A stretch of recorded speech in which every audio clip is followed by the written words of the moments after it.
What economic significance does location-based scheduling have for the collaboration with subcontractors?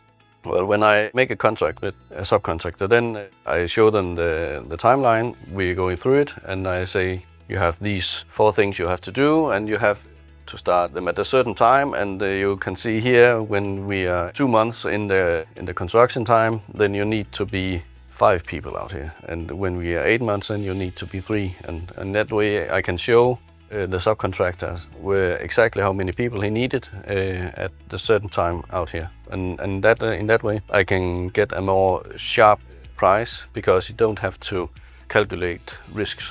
It depends. If you put money on your activities that you can do in Tactplan, then you have, instead of just giving, for example, the painter 2 million kroner every month, 2 million, no matter what.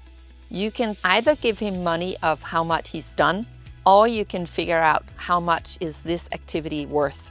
So in the beginning, it's more worth than in the end, and he will get more money. So instead of 2, maybe 3 or 4 million, but later only 1. So they are happier because they know exactly how much money they are getting, and they're getting by the activity or by how much they've done.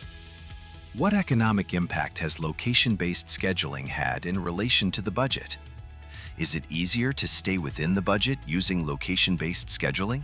Well, when I use LBS, I usually don't get any extra bills for time delay or people that can't work at any time. Everybody is working all the time, and that saves money on the long run. How does the coordination of tasks and teams affect the budget?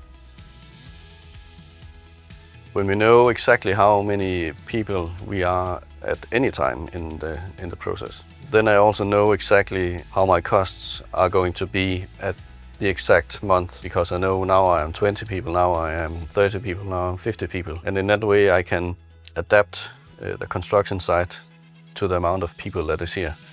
It's easier to show in Tactplan how many people are supposed to be on this construction site. So you talk to the subcontractor, I can see that you need to be in 4 areas at the same time, and you have only 3. So what do you do? And I can see that before we start. And he says, I can get 4. Okay, but just as you know, you start with 1, 2, and later it's 4. But it's easy for him to use the resources every time, so they know how many people they have to be on the construction site. It sounds crazy, but sometimes I say, don't come with 8 people, it's too much. You work too fast, because the guy before you and the guy after, they can't follow your pace. So you need to be 5 instead of 8. And people are happy because they can see that. What is the economic significance when projects are completed earlier or later than planned? When we are finished earlier in time, then I save money on the cost of the construction site. I can take down the construction site earlier than anticipated, and then we can save money in that way. Oh, you have so much less to pay for the whole construction site. You can take the sheds away, you don't have to pay wages. So we always try to do it a little faster. I know how long it will take to do almost anything.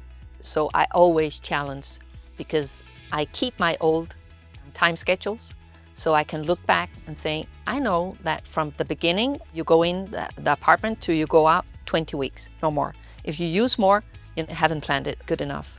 So if we cut 2 months of the plan, that's a whole lot of money. So of course we do that. But you need to have people go out on the construction site to help make the plan happen.